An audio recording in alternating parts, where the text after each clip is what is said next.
10 best practices for building an effective team. So I thought these were pretty good myself. Even if you don't think all of them is good, I always tell people just pick the ones you agree with and just, apply it. If there's things that you don't agree with, maybe just try it. And if it don't work, then add your own little flavor and everything like that, because everything's not perfect. And I just wanted to mention this too, because I was talking to somebody a couple of weeks ago about them saying that they did not agree with something that was said on this, mindset call, but everything else they have agreed with upon this point. And I just want to make this point as well, is that you don't have to, right? We're putting positivity within you, your mindset and everything. And it's the brain is the most malleable thing, right? And sometimes we don't agree because of our experience. And sometimes we do agree because of our experience. And sometimes we don't agree or do agree because we have no experience, right? So we're going based off of maybe something what somebody told us and everything, but pick apart what you agree with, pick apart the things you want to work on, pick apart, the best things that suit you, right? Because we're talking to a mass audience. So we really just honing in of what worked with us as well and what we've seen work with other people. So don't be shy of saying, hey, listen, I don't agree with this, but I agree with that. And a lot of the mentor and coaches will tell you, and this is why I respect Chris as well, because we're building a business together, but we are in two different states. So some things I will do in New York may not work for him in Pennsylvania or California, and vice versa. Maybe some things that doesn't work for him over there may work for me, and vice versa.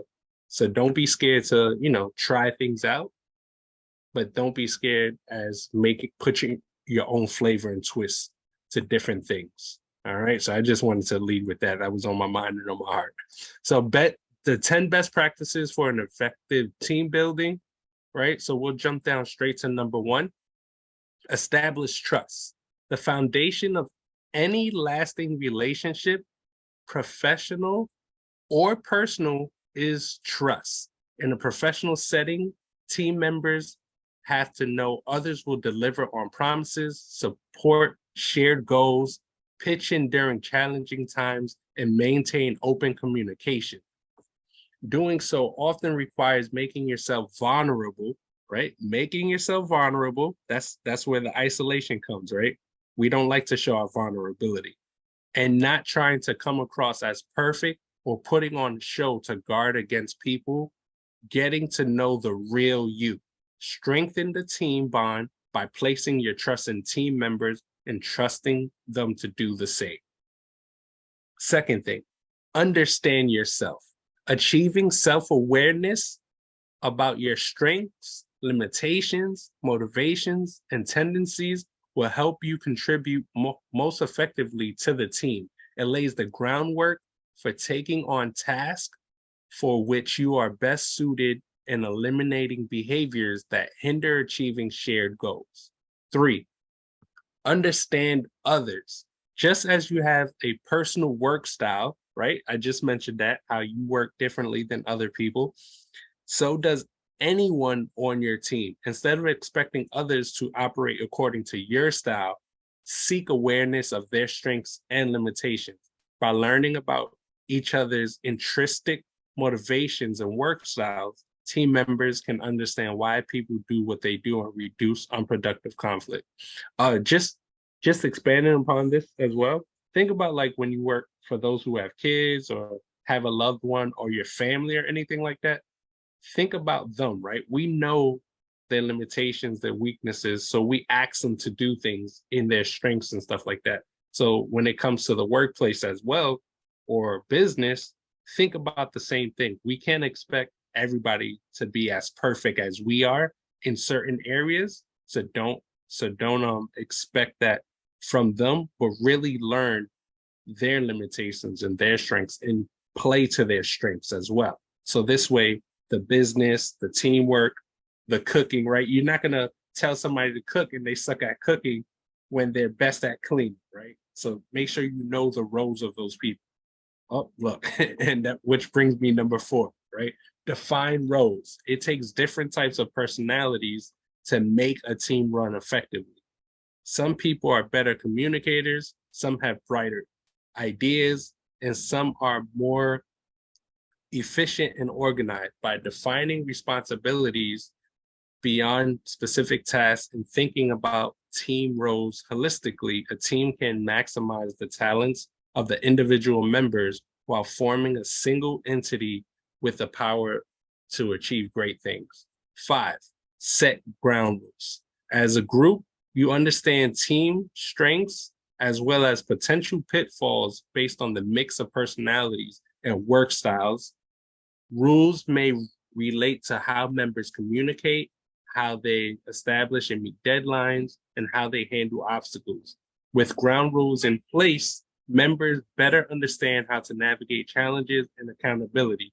Remember, ground rules should be flexible and changeable based on the team needs. Following rules simply because they exist is never an effective practice. 6, conduct negative polling. I love this one. Instead of asking people if they agree on a given approach, decision, or meeting point, ask if anyone disagrees. This gives them the opportunity to voice concerns rather than simply acquiescing in an effort to go along with popular opinion. Even if arguments arise, remember the constructive conflict is healthy and often leads to better results. I'm gonna come back to number 6 too. 7, give and accept feedback. If feedback is provided in a way that supports the individual's growth and development, it can be a wonderful tool for identifying potential blind spots and increasing self-awareness through others' perceptions. In a way, feedback allows team members to coach and develop each other while addressing obstacles to team success in a respectful, constructive manner that focuses on personal growth rather than on personal criticism. 8, take time for reflection. It is easy to get caught up in deadlines, checklists, and moving things into the done pile, but this mindset also fosters bad habits and leads to missing opportunities for systems and process improvement. Take the time to reflect on both accomplishments and setbacks so you can only reinforce what worked, but only focus on what can be done better next time, not who deserves blame. 9, view team building as an ongoing activity. Team effectiveness is not something you think about offhandedly in between all the other stuff. Whenever you get a chance, projects will come and go, but the team is the engine that drives the business results. And then 10, know when to lead and know when to step back. Leaders can play an important role in team development, whether that means setting the standard for accountability, facilitating communication, or mediating conflict. They also know the work style of different team members, just as they know their own.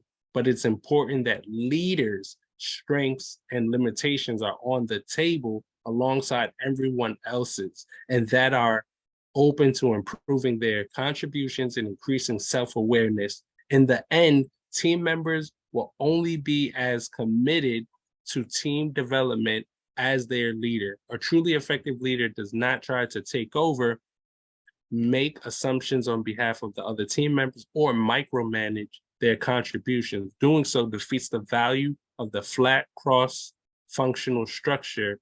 It shuts down communications and limits interactions. The secret, if leaders follow the other 9 best practices, this one should fall into place. So that's pretty much all in a nutshell, guys. And again, this doesn't have to do with just business. It could be in your relationship, right? The teamwork in your relationship and the communication that's bringing out, right? Setting the boundaries, setting the rules, saying, hey, what can I do better? Versus just asking people, I know you like this, right? And then people just agree with it.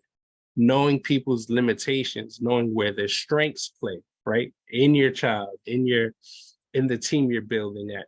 Even if you don't have, say, if you're in business, don't have a team yet, make sure that you are, thank you, Diane, make sure you're knowing each step as you're doing things yourself. So this way, when you get a team, you already know where the vision is for it.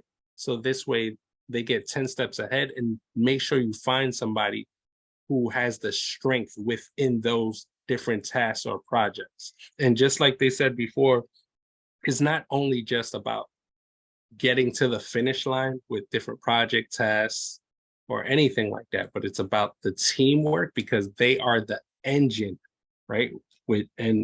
It's an engine that means it will drive you to where you need to go. So knowing that where you need to go, make sure you have the right engine, because these vehicles will take you to where you need to go, want to go, or envision yourself to go.